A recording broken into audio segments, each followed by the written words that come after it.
की कथा में हार्दिक स्वागत है। भगवान श्री कृष्ण और श्रीमती राधा रानी की कृपा सदैव आप और आपके समस्त परिवार पर बनी रहे। और अब तक की सभी कथाएं सुनने के लिए, वीडियो को लाइक करने के लिए, कमेंट्स करने के लिए आप सभी का दिल से बहुत बहुत आभार। और अब भगवान श्री हरि विष्णु का ध्यान करके आज की पावन कथा का प्रारंभ करते हैं।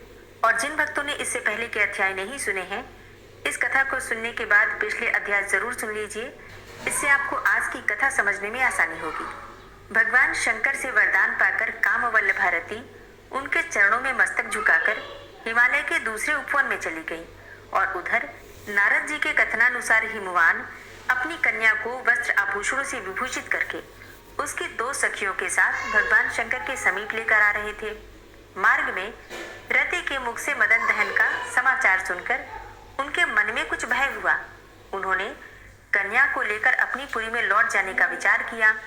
अब ये देखकर संकोचशीला पार्वती ने अपनी सखियों के मुख से पिता को कहलवाया कि तपस्या से अभिष्ट वस्तु की प्राप्ति होती है और तप करने वालों के लिए कुछ भी दुर्लभ नहीं है। संसार में तपस्या जैसे साधन के रहते हुए लोग व्यर्थ ही दुर्भाग्य का भार ढोते हैं। अतः अपनी अभिष्ट वस्तु की प्राप्ति की इच्छा से मैं तपस्या ही करूंगी। यह सुनकर हिमवान ने कहा, बेटी उमा, ऐसा ना करो। तुम अभी चपल बालिका हो। तुम्हारा शरीर तपस्या का कष्ट सहन करने में समर्थ नहीं है। हे बालिके, जो बात होने वाली होती है वह तो होकर ही रहती है, इसलिए तुम्हें तपस्या करने की कोई आवश्यकता नहीं है। अब घर को ही चलो और वहीं चलकर इस कार्य की सिद्धि के लिए कोई उपाय सोचूंगा। पिताजी के ऐसा कहने पर भी जब पार्वती घर जाने को तैयार नहीं हुई, तब हिमवान ने मन ही मन अपनी पुत्री के दृढ़ निश्चय की प्रशंसा की। इसी समय आकाश में दिव्यवाणी प्रकट हुई, जो तीनों लोकों में सुनाई पड़ी। वह इस प्रकार थी, हे गिरिराज, तुमने उमा कहकर पुत्री को तपस्या करने से रोका है, इसलिए इस संसार में इसका नाम होगा उमा। यह मूर्तिमती सिद्धि है, अपनी अभिलषित वस्तु को अवश्य ही प्राप्त करेगी। यह आकाशवाणी सुनकर हिमवान ने पुत्री को तप करने की आज्ञा दे दी और स्वयं अपने भवन को चले गए। पार्वती अपनी दोनों सखियों के साथ हिमालय के उस प्रदेश में गई जहां देवताओं का भी पहुंचना कठिन था। वहां का शिखर परम पवित्र और नाना प्रकार की धातुओं से विभूषित था। सब ओर दिव्य पुष्प और लताएं फैली हुई थी। वृक्षों पर भ्रमर गुंजार कर रहे थे। और वहां पार्वती ने अपनी वस्त्र और आभूषण उतारकर दिव्य वल्कल वस्त्र धारण करके कटी में कुशों की मेखला पहन ली। वह प्रतिदिन 3 बार स्नान करती और गुलाब के फूल चबाकर रह जाती थी। इस प्रकार उन्होंने 100 वर्षों तक तपस्या की। तत्पश्चात 100 वर्षों तक हिमवान कुमारी प्रतिदिन एक ही पत्ता खाकर रही और उसके बाद पुनः 100 वर्षों तक उन्होंने आहार का सर्वथा परित्याग कर दिया, अर्थात बिना भोजन के बिना कुछ खाए पिए ही रही। इस तरह वह तपस्या की निधि बन गई। उनके तप की आग से समस्त प्राणी उद्विग्न हो उठे। तब इंद्र ने सप्तर्षियों का स्मरण किया। वे सब बड़ी प्रसन्नता के साथ एक ही समय वहां उपस्थित हुए। इंद्र ने सबका स्वागत सत्कार किया। इसके बाद उन्होंने अपने बुलाए जाने का प्रयोजन पूछा। तब इंद्र ने कहा, महात्माओं, आप लोगों के आवाहन का प्रयोजन सुनिए। हिमालय पर पार्वती देवी घोर तपस्या कर रही हैं। आप लोग संसार के हित के लिए शीघ्रता पूर्वक वहां जाकर उन्हें अभिमत वस्तु की प्राप्ति का विश्वास दिलाकर तपस्या बंद करा दीजिए। बहुत अच्छा कहकर सप्तर्षिगण उस सिद्ध सेवित शैल पर आए और पार्वती देवी से मधुर वाणी में बोले, बेटी, तुम किस उद्देश्य से यहाँ तप कर रही हो? पार्वती देवी ने मुनियों के गौरव का ध्यान रखकर आदर पूर्वक कहा, महात्माओं, आप लोग समस्त प्राणियों के मनोरथ को जानते हैं। प्रायः सभी देहधारी ऐसी ही वस्तु की अभिलाषा करते हैं जो अत्यंत दुर्लभ होती है। मैं भगवान शंकर को पति के रूप में प्राप्त करने का उद्योग कर रही हूँ। वे स्वभाव से ही दुराराध्य हैं। देवता और असुर भी जिनके स्वरूप को निश्चित रूप से नहीं जानते, जो पारमार्थिक क्रियाओं के एकमात्र आधार हैं, जिन वितराग महात्मा ने कामदेव को जलाकर भस्म कर डाला है, ऐसे महामहिम शिव को मेरी जैसी तुच्छ अबला किस प्रकार आराधना द्वारा प्रसन्न कर सकती है? पार्वती के यो कहने पर मुनियों ने उनके मन की दृढ़ता जानने के लिए कहा, बेटी, संसार में 2 तरह का सुख देखा जाता है। एक तो वह है जिसका शरीर से संबंध होता है और दूसरा वह है जो मन को शांति एवं आनंद प्रदान करने वाला होता है। यदि तुम अपने शरीर के लिए नित्य सुख की इच्छा करती हो तो तुम्हें घृणित वेश में रहने वाले भूत प्रेतों के संगी महादेव से वह सुख कैसे मिल सकता है? अरे वे फुफकारते हुए भयंकर भुजंगों को आभूषण के रूप में धारण करते हैं, श्मशान भूमि में रहते हैं और रौद्र रूपधारी प्रमथगण सदा उनके साथ लगे रहते हैं। उनसे तो लक्ष्मीपति भगवान श्री विष्णु कहीं अच्छे हैं। वे इस जगत के पालक हैं, उनके स्वरूप का कहीं और छोर नहीं है तथा वे यज्ञ भोगी देवताओं के स्वामी भी हैं। तुम उन्हें पाने की इच्छा क्यों नहीं करती? अथवा दूसरे किसी भी देवता को पाने से तुम्हें मानसिक सुख की प्राप्ति हो सकती है। जिस वर को तुम चाहती हो उसको तो पाने में ही बहुत क्लेश है, और यदि कदाचित प्राप्त भी हो गया तो वह तो निष्फल वृक्ष के ही समान है, उससे तुम्हें सुख नहीं मिल सकता। उन श्रेष्ठ मुनियों के ऐसा कहने पर पार्वती देवी कुपित हो उठी। उनके होठ फड़कने लगे और वे क्रोध से लाल आंखें करके बोली, महर्षियों, दुराग्रही के लिए कौन सी नीति है? जिनकी समझ उल्टी है उन्हें आज तक किसने राह पर लगाया है? मुझे भी ऐसी ही जानिए, अतः मेरे विषय में अधिक विचार करने की कोई आवश्यकता नहीं है। आप सब लोग प्रजापति के समान हैं, सब कुछ देखने और समझने वाले हैं। फिर भी यह निश्चय है कि आप उन जगत प्रभु सनातन देव भगवान शंकर को नहीं जानते। वे अजन्मा, ईश्वर और अव्यक्त हैं। उनकी महिमा का मापतोल नहीं है। उनके अलौकिक कर्मों का उत्तम रहस्य समझना तो दूर रहा, उनके स्वरूप का बोध भी आवृत है। श्री विष्णु और ब्रह्मा आदि देवेश्वर भी उन्हें यथार्थ रूप से नहीं जानते। ब्रह्मर्षियों, उनका आत्म वैभव समस्त भुवनों में फैला हुआ है, संपूर्ण प्राणियों के सामने प्रकट है। क्या उसे भी आप लोग नहीं जानते? बताइए तो, यह आकाश किसका स्वरूप है? यह अग्नि, यह वायु किसकी मूर्ति है? पृथ्वी और जल किसके विग्रह हैं? तथा ये चंद्रमा और सूर्य किसके नेत्र हैं? पार्वती देवी जी की बातें सुनकर सप्तर्षि गण वहां से उस स्थान पर गए जहां पर भगवान शिव विराजमान थे। उन्होंने भक्ति पूर्वक नमस्कार करके भगवान से कहा, स्वर्ग के अधीश्वर महादेव, आप दयालु देवता हैं। गिरिराज हिमालय की पुत्री आपके लिए तपस्या कर रही हैं। हम लोग उनका मनोरथ जानकर आपके पास आए हैं। आप योग माया, महिमा और गुणों के आश्रय हैं। आपको अपने निर्मल ऐश्वर्य पर गर्व नहीं है। शरीरधारियों में हम लोग अधिक पुण्यवान हैं जो कि ऐसे महिमाशाली आपका दर्शन कर रहे हैं। ऋषियों के रमणीय एवं हितकर वचन सुनकर वागीश्वरों में श्रेष्ठ भगवान शंकर मुस्कुराते हुए बोले, मुनिवरों, मैं जानता हूँ कि लोक रक्षा की दृष्टि से वास्तव में यह कार्य बहुत उत्तम है, किंतु इस विषय में मुझे हिमवान पर्वत से ही आशंका है। शायद वे मेरे साथ अपनी कन्या के विवाह की बात स्वीकार न करें। इसमें संदेह नहीं है कि जो लोग कार्य सिद्धि के लिए उद्यत होते हैं वे सभी उत्कंठित रहा करते हैं, और उत्कंठा होने पर बड़े बड़े महात्माओं के चित्त में भी उतावली पड़ जाती है। तथापि विशिष्ट व्यक्तियों को लोक मर्यादा का अनुसरण करना ही चाहिए, क्योंकि इससे धर्म की वृद्धि होती है और परवर्ती लोगों के लिए भी आदर्श उपस्थित होता है।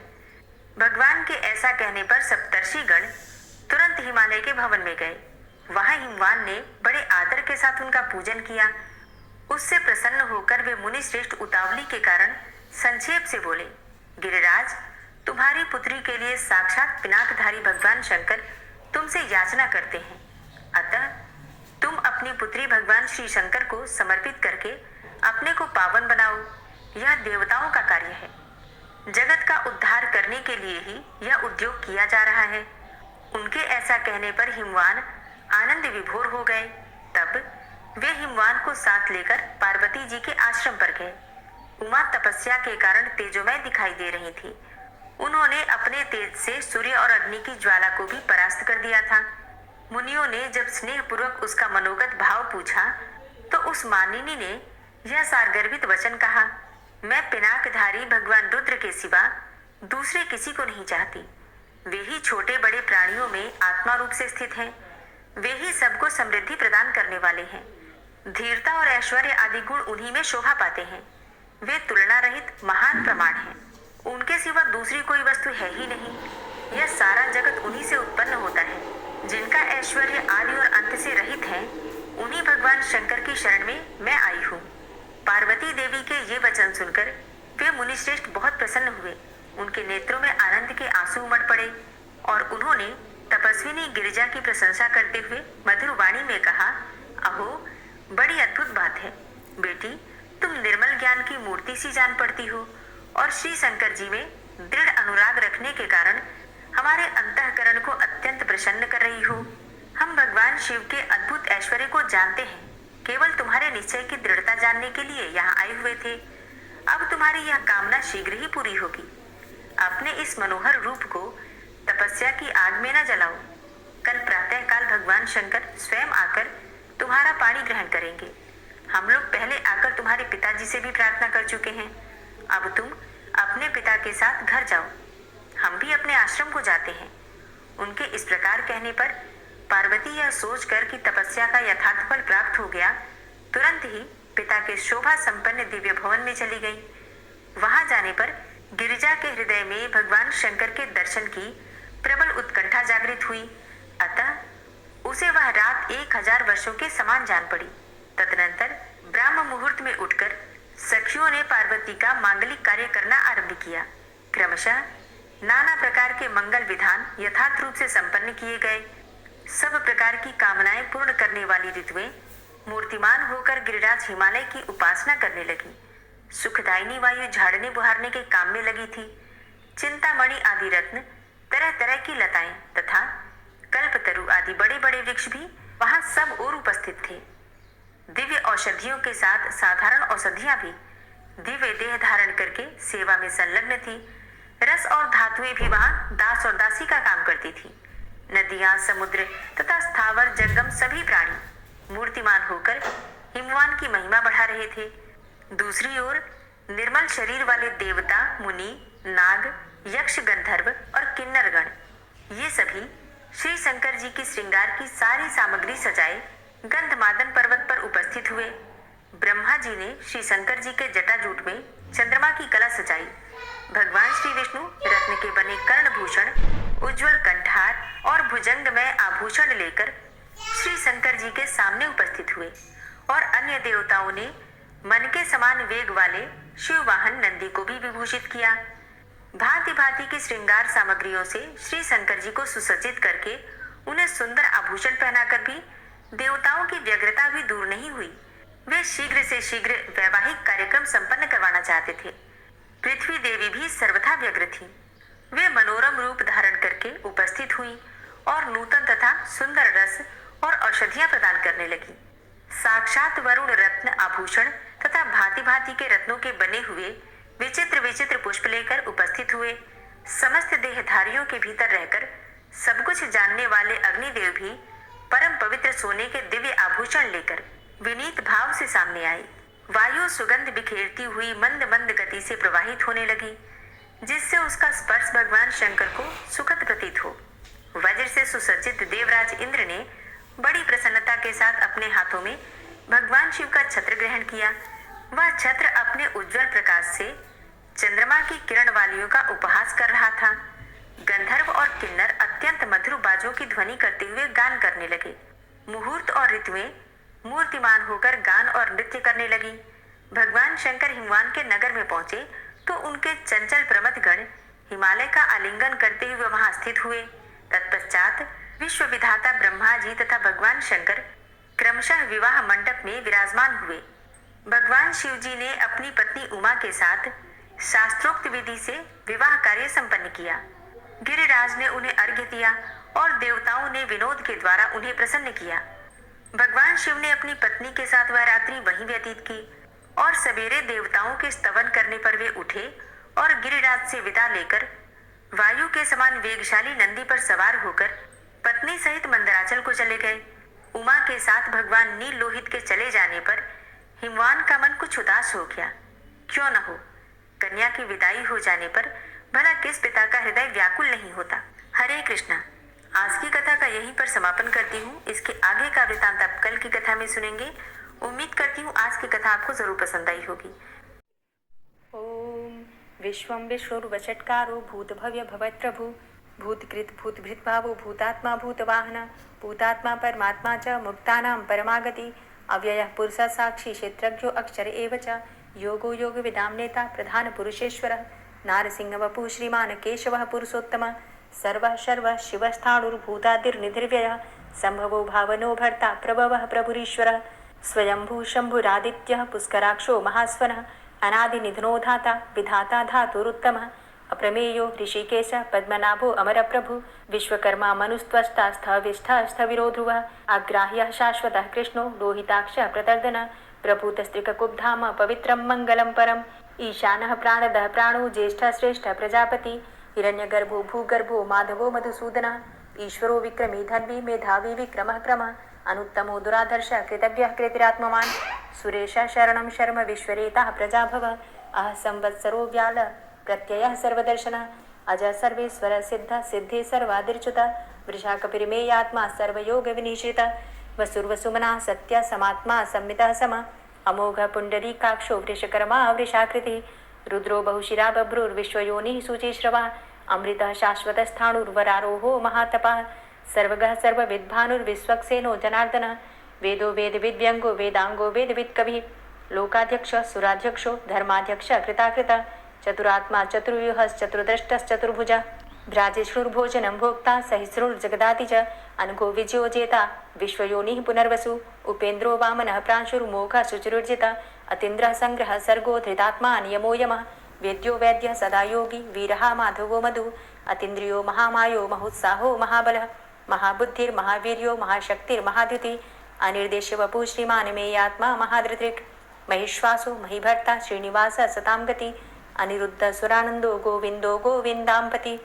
मरीचिर्दमनो हंस सुपर्णो भुजगोत्तम हिरण्यनाभ सुतपा पद्मनाभ प्रजापति अमृत्यु सर्वदिक्सिंह संधाता सन्धिमान स्थिर अजो दूर्मर्षणः शास्ता विश्रुतात्मा सुरारिः गुरुर्गुरुतमो धाम सत्य सत्यपराक्रम निमिषो अनिमिषो श्रग्वी वाचस्पतिरुदारथि अग्रणिर्ग्रामणी श्रीमान् न्यायो नेता समीरण सहस्रमूर्धा विश्वात्मा सहस्राक्षा सहस्रपात् आवर्तनो निवृत्तात्मा संवृतः संप्रवर्धन अह संवर्तको वह निर्निलोधरणीधरः सुप्रसादः प्रसन्नात्मा विश्वदृक् विशुभुग् विभु सत्कर्ता सत्कृतः साधु जहनुर्नारायणो नरः असंख्येयो अप्रमेयात्मा विशिष्टशिष्टकृच्छुवि सिद्धार्थ सिद्धसङ्कल्प सिद्धिदः सिद्धिसाधनः वृषाहि वृषभो विष्णुर्विष्पर्वा वृषोदरः वर्धनो वर्धमानश्च विविक्तः श्रुतिसागरः सुभुजो दूर्धरो वाग्मी महेन्द्रो वसुदो वसु नैकरूपो बृहद्रूप शिपिविष्टः प्रकाशनः ओजस्तेजो द्युतिधर प्रकाशात्मा प्रतापनः रिद्धस्पष्टाक्षरो मन्त्रश्चन्द्रांशुर्भास्करद्युतिः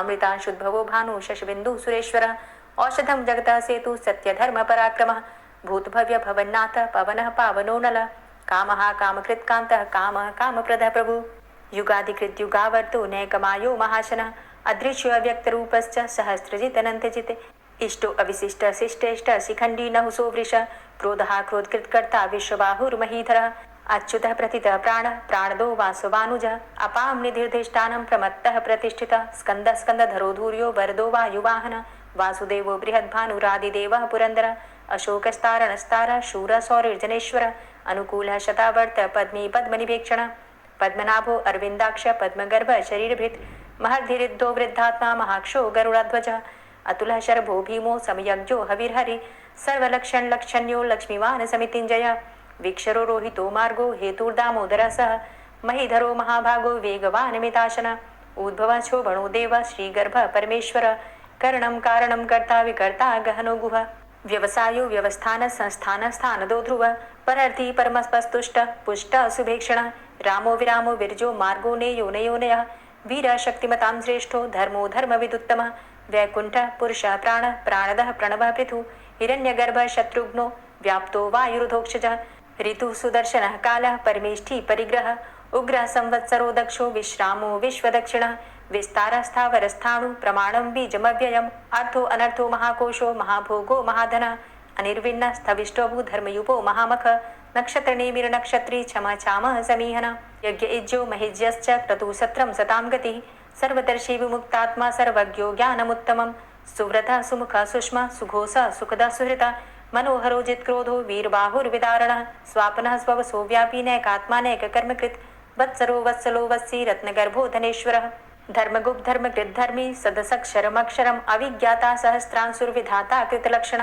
गवस्थिनेमिः सत्वस्थ सिंहो भूत महेश्वर आदिदेवो महादेवो देवेशो देवभृद्गुरु उत्तरो गोपतिर्गोप्ता ज्ञानगम्यः पुरातन शरीरभूतभृद्भोक्ता कपीन्द्रो भूरि दक्षिण सोमभो अमृतपः सोम पुरुजित पुरुषत्तम विनियोजय सत्यसन्धो दाशाः सात्वतां प्रति जीवो विनयिता साक्षी मुकुन्दो अमित विक्रम अम्भो निद्रणन्तात्मा महोदधीशयोऽन्तकः अजोमहारः स्वाभाव्यो जितामित्रः प्रमोदन आनन्दो नन्दनो नन्दः सत्यधर्मा त्रिविक्रमः महर्षि कपिलाचार्यः कृतज्ञो मेदिनीपतिः त्रिपदस्त्रिदशाध्यक्षो महाशृङ्गः कृतान्तकृत् महावराहो गोविन्दः सुखेणः कनकाङ्गदी गुह्यो गभीरो गहनो गुप्तश्चक्रगदाधरः वेथा स्वाङ्गो अजितः कृष्णो दृढः सङ्कर्षणोच्युतः वरुणो वारुणो वृक्षः पुष्कराक्षो महामनाः भगवान् भगानन्दी वनमाली हलायुधः आदित्यो ज्योतिरादित्यः सहिष्णुर्गतिसत्तमः सुधन्वाखण्ड परशुर्दारुणो द्रविडप्रदः दिविस्त्रिक्सरदृग्व्यासो वाचस्पतिर्योनिजः त्रिसामा सामगः साम निर्वाणं भेषजं भिषक् संन्यासकृच्छमः शान्तो निष्ठा शान्तिः परायणं शुभाङ्गः शान्तिदस्रष्टा कुमुदः कुबलेशय गोहितो गोपतिर्गोप्ता वृषभाक्षो वृषप्रियः अनिवर्ति निवृतात्मा संक्षेप्ता चेमकृच्छिवः श्रीवत्सवक्षा श्रीवास श्रीपति श्रीमतांबर श्रीद श्रीश श्रीनिवास श्रीनिधि श्रीविभावन श्रीधर श्रीकर श्रेय श्रीमान लोकत्रयाश्रय स्वक्ष स्वंग शतानंदो नंदिर्ज्योतिर्गणेश्वर विजितात्मा विधेयात्मा सत्कीर्तिश्छिन्न संशय उदीर्ण सर्वतक्षसुर निशा शाश्वत स्थिर भूषयो भूषणो भूतिर्विशोकः शोकनाशन अर्चिष्मानर्चिता कुंभो विशुद्धात्मा विशोधन अनिरुद्धो अप्रतिरथ प्रद्युम्नो अमित विक्रमः कालिनेमि निहावीर शौरी सूर्यजनेश्वर त्रिलोकात्मा त्रिलोकेशः केशवः केशिहारी कामदेवः कामपालः कामीकान्तः कृतागमः अनिर्देशव पुर्विष्णोर्वीरो अनन्तो धनञ्जयः ब्रह्मण्यो ब्रह्मकृत् ब्रह्मा ब्रह्म ब्रह्म विवर्धन ब्रह्मविद् ब्राह्मणे ब्रह्मी ब्रह्मज्ञो ब्राह्मणप्रियः महाक्रमो महाकर्मा महातेजा महोरगः महाक्रतुर्महायज्वा महायज्ञो महाहवि स्तव्यस्तव प्रियस्तोत्रं स्तुतिस्तोतारणप्रियः पूर्णः पुरैता पुण्यः पुण्यकीर्तिर्नामयः मनोजवस्तीर्थकरो वसुरेता वसुप्रदः वसुप्रदो वासुदेव वसुर्वसुमनाहवि सद्गतिः सत्कीर्तिः सत्ता सद्भूति सत्परायणः शूरसेनो यदुश्रेष्ठः सन्निवासः सुयामुनः भूतावासो वासुदेवः सर्वासु निलयोनलः दर्पः दर्पदो दृप्तो दूढरोधा पराजितः विश्वमूर्तिर्महामूर्तिर्दीप्तमूर्तिर्मूर्तिमान् अनेकमूर्तिरव्यक्तः शतमूर्तिः शताननः एको नैकः सवः क किं यत्तत्पदमनुत्तमं लोकबन्धुर्लोकनाथो माधवो भक्तवत्सलः सुवर्णवर्णो हेमांगो वरांगश्चन्दनांगदी वीरः विषमः शून्यो घृताशीरचलश्चलः अमानीमानदो मान्यो लोकस्वामी त्रिलोकदृक् सुमेधा मेधजो धन्यः सत्यमेधाधराधरः तेजो वृषः द्वितिधरः सर्वशस्त्रभृताम्बरः प्रग्रहो निग्रहो व्यग्रो नैकशृङ्गो गदाग्रजः चतुर्मूर्तिश्चतुर्बाहुश्चतुर्व्यूहश्चतुर्गति चतुरात्मा चतुर्भावश्चतुर्वेद विदेकपात् समावर्तो अनुवृतात्मा दुर्जयो दुरतिक्रम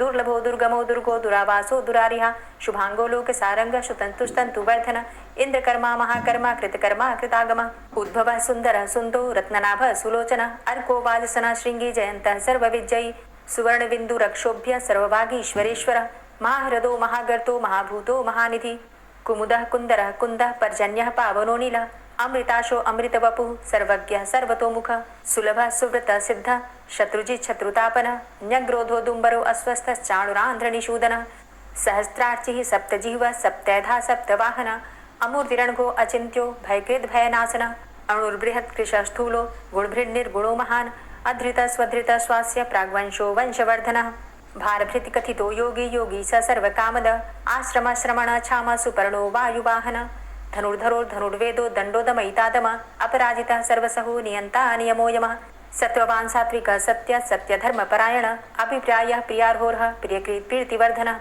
विहाय सगतिर्ज्योति सुरुचिर्हुद्भुग्विभु रविर्विलोचनः सूर्य सविता रविलोचनः अनन्तो हुद्भुग्भोक्ता सुखदो नैकजोग्रज अनिर्विण्ण सदामर्षि लोकाधिष्ठानमद्भुतः सनात सनातन्तमः कपिलः कपिरप्यय स्वस्तिदा स्वस्तिकृत् स्वस्ति स्वस्तिभुक् स्वस्ति दक्षिणः रौद्रः कुण्डली चक्रे विक्रमयुर्जितशासनः शब्दातिगः शब्दशः शिशिरः शर्वरीकरः अक्रूरः पेशलो दक्षो दक्षिणः क्षमिणाम्बर विद्वतमो वितभय पुण्यशमन कीर्तन उत्तारणो दुष्कृतिः पुण्यो दुःस्वप्ननाशन वीरः रक्षण संतो जीवनः पर्यवस्थितः अनन्तरूपो अनन्तसृर्जितमन्युर्भयापः चतुरष्ट्रो गभीरात्मा विदिशो व्यादिशो दिश अनादिर्भूर्भुवो लक्ष्मी सुवीरो रुचिरांगद जननो जन्मादिर्भीमो भीमपराक्रम आधारनीले योधाता पुष्पहासः प्रजागर ऊर्ध्वगः सत्पथाचारः प्राणदः प्रणवापण प्रमाणं प्राणनीलियः प्राणभृत् प्राणजीवनः तत्त्वं तत्त्वविदेकात्मा जन्म मृत्यु जरातिग भूर्भुवस्वस्तरुस्तारः सविता प्रपितामहः यज्ञो यज्ञपतिर्यज्वा यज्ञाङ्गो यज्ञवाहनः यज्ञभृद्यज्ञकृद्यज्ञ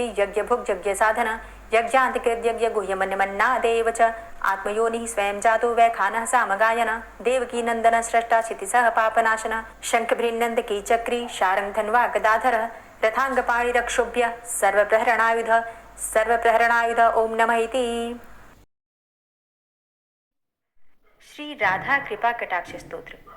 मुनीन्द्र वृंद वंदिते त्रिलोक शोक हारिणी प्रसन्नवक्त्र पंकजे निकुंज भूविलासिनी व्रजेन्द्र भानुनंदिनी व्रजेन्द्र सूनु संगते कदा करिष्यसि मां कृपा कटाक्ष भाजनम् अशोक वृक्ष वल्लरी वितान मंडपस्थिते प्रवाल बाल पल्लव प्रभारुणांध्रि कोमले वराभयस्फुरत्करे प्रभूत संपदालये कदा करिष्यसि मां कृपा कटाक्ष भाजनम् अनङ्गरङ्ग मङ्गलं प्रसङ्गभङ्गुरं भ्रुवां सविभ्रमं ससम्भ्रमं दृगन्तबाणपातने निरन्तरं वशीकृत प्रतीतनन्दनन्दने कदा करिष्यसि मां कृपा कटाक्ष भाजनम्